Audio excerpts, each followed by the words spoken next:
Hello students, prepare eyes coaching के YouTube channel पर आपका स्वागत है। हम लोग मेंस की डेली राइटिंग सीरीज जो कर रहे हैं उसमें आज हम लोग अगले टॉपिक पर आएंगे। आज ट्यूसडे है और ट्यूसडे के टॉपिक में आज हम ज्योग्राफी का क्वेश्चंस लेंगे। तो ज्योग्राफी के दो क्वेश्चंस की चर्चा करते हैं। पहला क्वेश्चन है, describe the sources which provide the information about the earth's interior. Why seismology is the only method which gives complete authenticated information about the Earth's interior. उन स्रोतों के बारे में वर्णन करें जो पृथ्वी के आंतरिक भाग के बारे में जानकारी प्रदान करते हैं। भूकंप विज्ञान ही एकमात्र ऐसी विधि है जो पृथ्वी के आंतरिक भाग के बारे में पूर्ण प्रमाणिक जानकारी देती है। तो आपको इस प्रश्न को देखते हुए एक आइडिया तैयार करना है कि कैसे लिखेंगे आप इस प्रश्न को। तो इस प्रश्न में ध्यान दीजिएगा। सबसे पहले आपसे कहा गया है कि डिफरेंट सोर्सेज हैं अर्थ के इंटीरियर के बारे में जानने के लिए, ठीक है। तो आपको इसमें सबसे पहले इस क्वेश्चन को करने में 3 पार्ट पर ध्यान देना है। सबसे पहले सोर्सेज बताइए, sources of information of Earth's interior.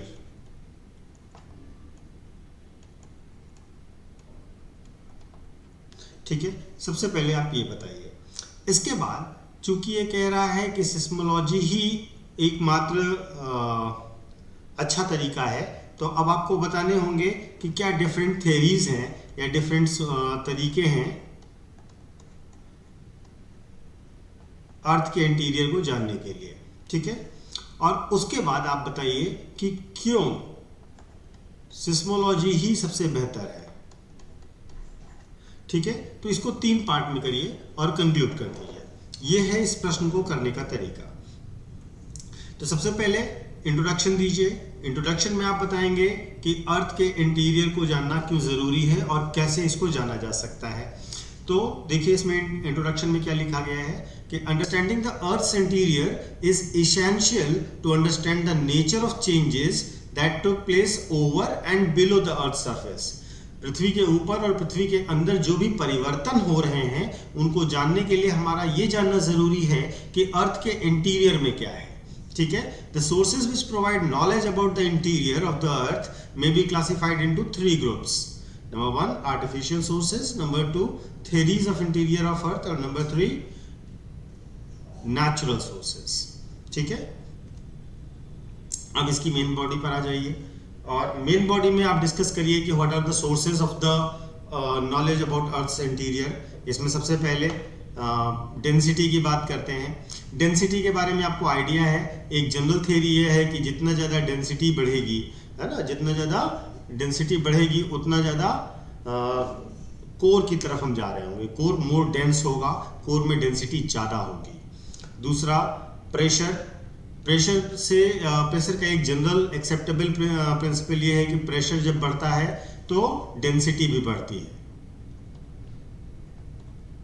लेकिन आप एक क्रिटिकल लेवल के बाद ऐसा नहीं पाते हैं। ऐसा पाते हैं कि प्रेशर बढ़ने के साथ साथ डेंसिटी बढ़ नहीं रही है, और जो ये प्रूव करता है इस क्रिटिकल लिमिट के बाद कि कोर में हैवी मेटेलिक मटेरियल होगा जो बहुत डेंस होगा, ठीक है। तीसरा टेम्परेचर। टेम्परेचर के साथ भी है कि जैसे हम अंदर जाते हैं, गहराई में जाते जाते हैं, वैसे वैसे टेम्परेचर राइज होता जाता है, लेकिन एक लेवल के बाद इसमें भी स्टैग्नेंट हो जाता है। तो इस तरीके से ये कुछ रिसोर्सेज हैं। इसके साथ साथ जैसे कॉमेट्स जब गिरते हैं, मेट्रॉइड्स जो गिरते हैं वो भी अर्थ के इंटीरियर के बारे में हमें इंफॉर्मेशन देते हैं, ठीक है। इसके साथ साथ हम देखें तो वोल्केनो जब आता है तो हमें सिस्मिक वेव्स के थ्रू आइडिया लगता है कि किस तरीके से इसके इंटीरियर में मोशन हो रहे हैं। अगर आप ध्यान से देखेंगे तो आप जब सिस्मिक वेव्स के बारे में देखेंगे तो पी वेव्स और एस वेव्स को देखेंगे।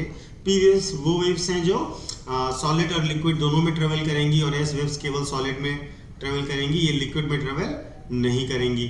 तो इन सब की वजह से भी हम ये जानकारी प्राप्त कर लेते हैं कि एट डिफरेंट स्पीड्स और इनके जो ये वेव्स हैं, इनकी डिफरेंट स्पीड्स और ट्रेवल्स के माध्यम से हम डिफरेंट मटेरियल्स का अंदाज़ा लगा सकते हैं।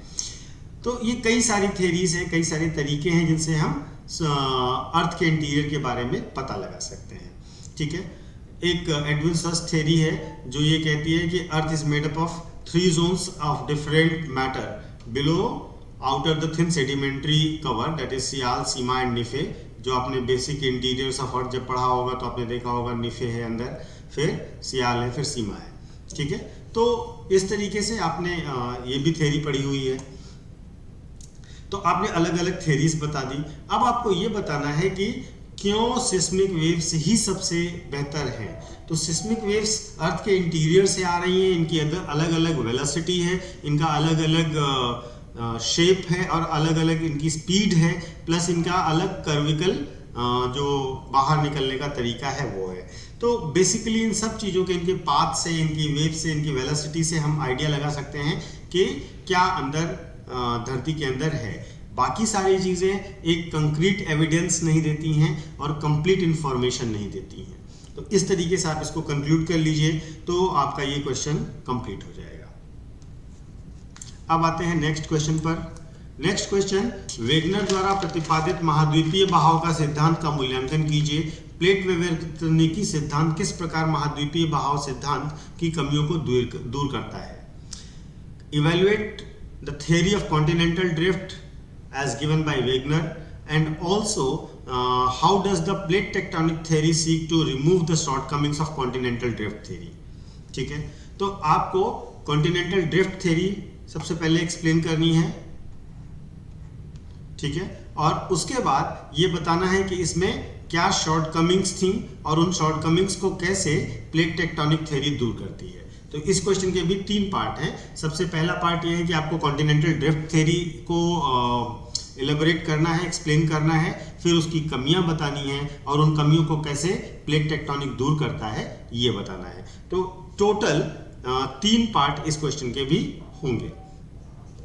इनिशियली आपको कॉन्टिनेंटल ड्रिफ्ट थ्योरी ही पूछा है तो आपको कॉन्टिनेंटल ड्रिफ्ट थ्योरी से ही इंट्रोडक्शन देना है। ठीक है, तो आप इसका देखिए introduction. Continental drift is the movement of the Earth's continent relative to each other, thus appearing a drift across the ocean bed. The speculation that continents might have drifted by the first forwarded by Abraham Ortelius in 1596. The concept was independently and fully developed by Alfred Wegener in 1912, but his theory was rejected by some for lack of mechanism. Through this was supplied by Arthur Holmes and others because of the prior theoretical commitments. The idea of continental drift was subsumed by the theory of plate tectonics. देखिए question को यहाँ से connect कर दिया कि कैसे plate tectonics उससे आगे जाएगी इंट्रोडक्शन में ही, and which explains how the continents move. तो इस तरीके से आप इसमें सबसे पहले बताएंगे कि कॉन्टिनेंटल ड्रिफ्ट थ्योरी क्या है और प्लेट टेक्टोनिक थ्योरी क्या है और कैसे ये उसका वे फॉरवर्ड है। इसके बाद इसका मेन बॉडी पर आएंगे। मेन बॉडी में आप बताइए कॉन्टिनेंटल ड्रिफ्ट थ्योरी किस तरीके से प्लेट टेक्टोनिक थ्योरी को सबसम करती है और प्लेट टेक्टोनिक थ्योरी है क्या। ठीक है, अब क्वेश्चन देखिए this one, continental drift theory आपको एक्सप्लेन करनी है। ठीक है, तो कॉन्टिनेंटल ड्रिफ्ट थ्योरी को सबसे पहले आप एक्सप्लेन करिए और बताइए कि वो क्या कहना चाहते हैं। तो देखिए कॉन्टिनेंटल ड्रिफ्ट थ्योरी जो है वो इनिशियली कहती है कि एक बड़ा भूभाग था पेंजिया, ठीक है, जिसके चारों तरफ ह्यूज वाटर बॉडी थी। पेंजिया में लगभग 200 मिलियन ईयर्स के बाद ब्रेकडाउन होता है और 2 बड़े भूभाग बनते हैं, लॉरेशिया और गोंडवाना लैंड।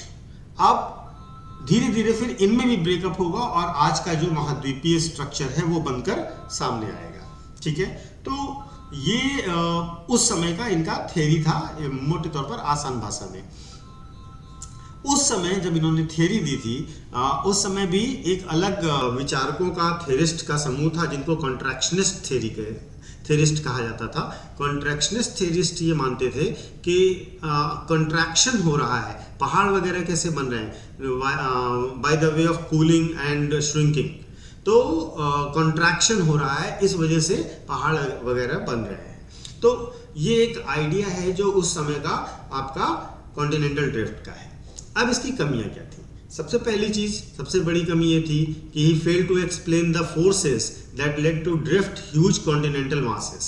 ठीक है, जो बड़े कॉन्टिनेंटल मासेस हैं उनमें ड्रिफ्ट किन कारणों से, किन ताकतों की वजह से हो रही है, वो एक्सप्लेन नहीं कर पाए।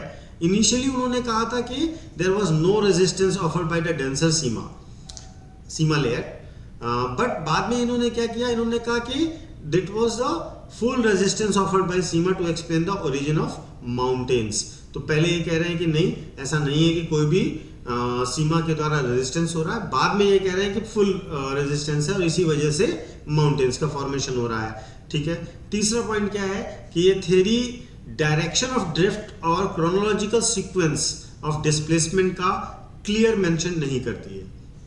वो ये नहीं बताती है कि डायरेक्शन ऑफ द ड्रिफ्ट ऐसे ही क्यों हो रहा है और उसका क्रोनोलॉजिकल सीक्वेंस क्या है। तीसरी चीज, ओशन और टोपोग्राफी, ओशन बेड टोपोग्राफी को लेकर के इन्होंने कुछ भी क्लियर नहीं किया है। तीसरा, वेगनर ने एविडेंसेस दिए हैं जो सपोर्ट करते हैं थ्योरी को, लेकिन उन एविडेंसेस पर बात नहीं करी है जो इस थ्योरी को नेगेट कर रहे हैं या उसको सपोर्ट नहीं कर रहे हैं। और इन्होंने ये भी नहीं बताया था कि पेंजिया कैसे फॉर्म हुआ, और उन्होंने प्री पेंजियन अर्थ कंडीशन के बारे में भी चर्चा नहीं की थी। तो ये इस थ्योरी की कमियां हैं। ठीक है, अब इसके आगे का पार्ट, अब आप बताएंगे कि जो प्लेट टेक्टोनिक थ्योरी है वो widely accepted by the theory that earth's crust was fractured into rigid moving plates. In the 1950s and 60s, scientists discovered the plate edges through magnetic surveys of the ocean floor and through the seismic listening network built by the Monitor nuclear testing. अब इन limitations के साथ आपको conclude कर देना है कि कैसे ये एक्सप्लेन कर दी है। तो अब आप बताइए कि to overcome the limitations of the continental drift and to explain the cause of the drift incorporating sea floor spreading moduled into plate tectonic theory.